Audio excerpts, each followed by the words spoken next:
Bismillahirrahmanirrahim. Assalamualaikum warahmatullahi wabarakatuh. Oke, di sini Bapak akan menjelaskan bab peluang materi kejadian acak.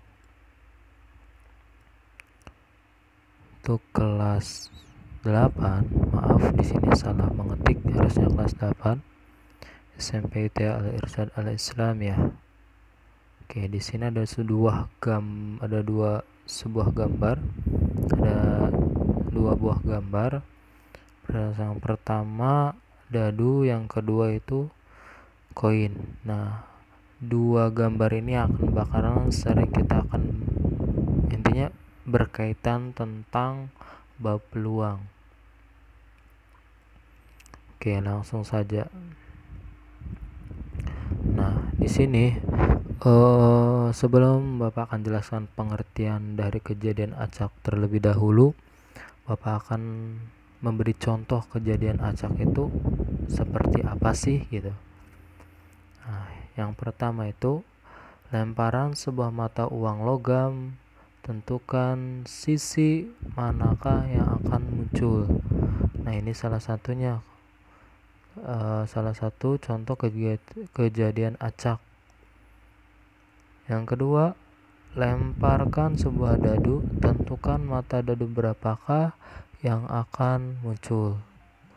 Dan yang ketiga, isikan sebuah kotak dengan kelereng berwarna merah, kuning, dan hijau. Masing-masing kelereng berjumlah 5 butir. Tutuplah matamu, kemudian ambil sebuah kelereng sebanyak 3 kali dengan pengembalian. Tentukan warna kelereng yang terambil pada setiap pengembalian. Nah, Bapak akan bahas satu persatu dari contoh kejadian acak. Yang pertama, di sini lempar sebuah mata uang ladu dan tentukan manakah yang akan muncul. Ingat, dalam sebuah uang logam atau koin, di situ ada dua. Yang pertama itu angka dan gambar. Nah, kita kan belum tahu nih manakah yang bakal muncul, gambar atau angka. Nah, itu salah satunya kejadian acak. Yang kedua, pelemparan sebuah dadu. Ingat, dalam dadu kan memiliki angka yang dikasih tanda biasanya titik. Itu kalau titik 1 berarti angka 1, kalau titiknya 2 berarti 2. Dalam sebuah dadu itu berarti ada 6 totalnya dari 1 sampai 6. Nah, di sini dipertanyakan tentukan mata dadu berapakah yang akan muncul. Dari atas 1 sampai 6 berapakah yang akan muncul. Nah, ini salah satu contoh kejadian acak. Dan yang terakhir, isikan sebuah kotak dengan kelereng berwarna merah, kuning, dan hijau. Nah, masing-masing kelereng tadi kuning dan hijau itu berjumlah 5 butir. Berarti kalau di total semua keseluruhan dari merah, kuning, hijau itu berarti ada 15 dalam satu wadah. Nah, ketika setelah itu jadi contohnya ketika mau mengambil harus ditutup matanya.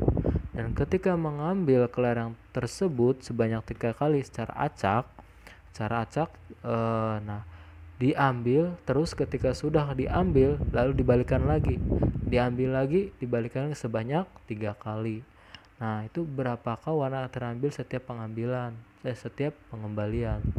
Nah, itu adalah salah satu contoh kejadian acak. Jadi kejadian acak tuh banyak banget, bahkan sulap yang sering pakai kartu remi pun itu ada suatu kejadian acak contohnya.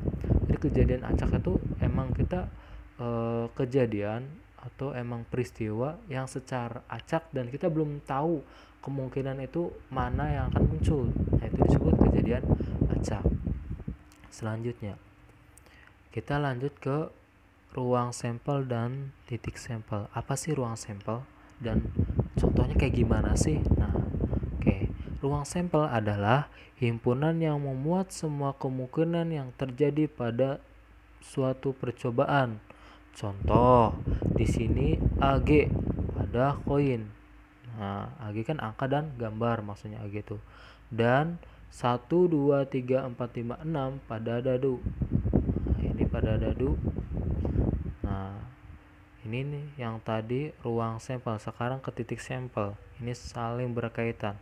Titik sampel adalah elemen atau unsur dalam ruang sampel. Contohnya adalah angka dan gambar pada koin atau pada sering disebut uang logam.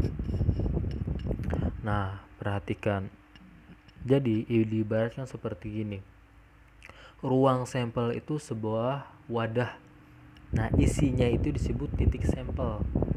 Nah, kalau kita contohkan, ibaratkan kelas 8 Ikhwan ini adalah ruang sampel. Maka titik sampelnya berarti siapa aja? Ada Cecep, terus ada Angga, terus ada Azhar, Noval. Nah, itu semua adalah titik sampel. Nah, ruang sampelnya itu adalah kelas 8 Ikhwan, sebuah wadahnya. Nah, ini contohnya sama, ini pada dadu 1, 2, 3, 4, 5, 6 pada dadu. Lanjut. Nah, untuk menentukan peluang itu ada dua cara. Pertama memakai diagram pohon, yang kedua dengan tabel. Diagram pohon, nah kebetulan di sini untuk contohnya itu dua sampel dari pelemparan dua keping. Jadi ini keping yang pertama, ini keping kedua. Pada koin pertama, koin kedua. Uang logam pertama, uang logam kedua. Uang logam pertama, nah kita tulis, lihat, ingat, koin itu anggotanya ada dua, gak lebih dan gak kurang, angka sama gambar. Pasti kemungkinan yang akan terjadi dua itu antara angka sama gambar. Nah, ketika di sini menyebutkan dua keping, berarti ada dua keping, ada dua koin. Nah, maka di sini kita tulis, kita lanjut, lihat. Ketika di sini ada dua keping atau dua uang logam, maka kita bikin diagram pohon di sini harus berjalan dua. Satu, kedua. Kalau seandainya, Pak, di sini ada 3 uang logam, gimana? Berarti di sini A, di sini AG, nanti ada lagi AG, di sini juga ada lagi AG. Jadi totalnya harus ada 3. 1, 2, 3 nanti kalau sana ada 3. Kebetulan di sini ada 2. Nah, kita lanjut, kita A ketemu A langsung AA, AG dan sebagainya. Begitu juga untuk tabel. Nah, lihat, untuk ini seluruhan ini disebut ruang sampel. Sedangkan AA ini namanya apa? Titik sampel. AG ini titik sampel. GA ini titik sampel. Seluruhan ruang sampel. Nah, begitu juga sama tabel. Kalau tabel caranya lebih mudah. Tinggal digabungkan A sama A jadi AA. G sama G jadi A. G, G. Oke, lanjut. Nah, peluang suatu kejadian. Nah, peluang suatu kejadian di sini kita akan bahas. Nah, oke. Di sini ada pembahasan, kita masuk ke pembahasan. Nah, definisi. Di sini definisi peluang terjadinya kejadian A ditulis dengan P. P ini ada peluang, artinya peluang A didefinisikan sebagai peluang A sama dengan N itu adalah banyaknya A, nyatakan banyak anggota A tadi, kejadiannya berapa, dibagi banyaknya S. S itu apa? Banyaknya ruang sampel. Nah, di sini dijelaskan juga dengan NA menyatakan bahwa anggota kejadian A dan NS menyatakan bahwa anggota ruang sampel atau banyak titik sampel. Titik sampel. Dasar sini. Titik sampel S. Nah, contohnya biar kita lebih mudah, kita langsung ke contoh.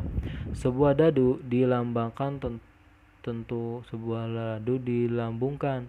Tentukan peluang dari kejadian-kejadian berikut. Peluang munculnya mata dadu 4. Nah, oke, kita akan bahas satu-satu. Terus, peluang muncul mata dadu bilangan ganjil, peluang muncul mata dadu bilangan prima. Nah, kita akan bahas.